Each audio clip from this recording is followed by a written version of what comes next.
Setiap kuartalan saya pasti ke Singapura. Itu dulu sebelum COVID menyerang, hingga saat ini sudah setahun lebih saya belum ke sana. Dimana bulan ini awal bulan saya berencana ke Singapura karena beberapa perjanjian dan pelaporan memerlukan tanda tangan basah yang saya harus lakukan langsung. Ketika dapat kabar bahwa saya harus membayar $400 untuk biaya vaksin di Singapura, ya saya jadi bingung. Kalaupun saya bawa surat dan sudah divaksin di Indonesia pakai Sinovac, ternyata hal ini dikabarkan tidak berlaku bagi Singapura. Informasi ini mengejutkan saya. Untuk masuk ke Singapura tetap harus dikarantina beberapa hari dan membayar biaya $2.000 Singapura yang ditanggung sendiri oleh para turis. Atau ya ke Singapura bayar $400 untuk divaksin, kemudian setelah divaksin makan-makan dijual, lalu balik lagi ke Jakarta. Ya silahkan juga. Ini asli membuat saya bingung. Dunia pervaksinan ini bagaimana sih sebenarnya? Gak standar banget. Mana yang standar dunia? Mana yang standar WHO? Mana yang untuk kepentingan globalis? Mana yang untuk kepentingan nasionalis? Bubras semuanya. Dengan beragam informasi ini tetap ada bunyi ting di kepala saya.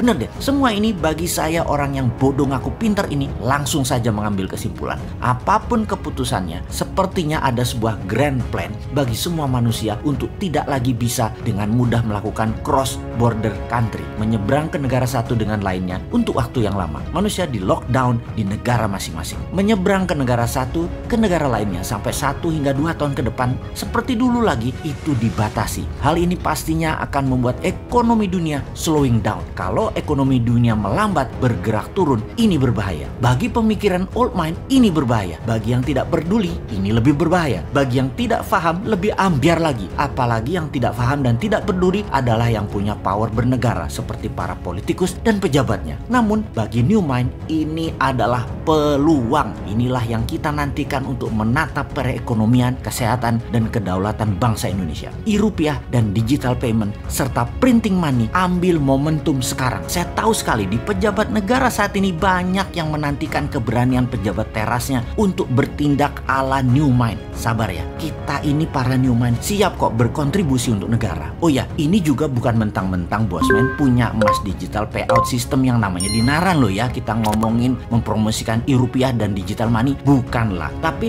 memang karena new mind ini mikirnya progresif agresif, maju ke depan dan selalu mengambil peluang, terutama peluang yang membuat bangsanya berdaulat. Sekarang dunia dalam tekanan second wave COVID, strategi COVID, vaksin, dan di setiap negara itu selalu mementingkan domestiknya terlebih dahulu. Karena itu jika pemerintah peduli dengan rakyatnya dan melihat ini sebagai sebuah kesempatan emas menjadikan Indonesia global player, inilah masa tepat kita bertindak, berdaulat, dan ambil kendali negara tanpa menggunakan kekuatan asing. Oke, kita jelaskan untuk kesekian puluh kalinya cara bernegara agar menjadi negara superpower mirip strategi Tiongkok dan Amerika. Amerika menggunakan strategi printing money itu di tahun 30-an dengan strategi yang disebut Green Deal untuk membangun jalanan criss-cross saling silang di Amerika untuk meningkatkan industri mesin, manufaktur, kendaraan bermotor, mobil kereta api, dan lain sebagainya. Kemudian di tahun 1971 untuk membangun hampir di semua sektor di Amerika hingga puncaknya mencetak uang untuk meminjami negara sekutu serta negara miskin yang akan dikendalikan sumber daya alamnya, itu mereka lakukan.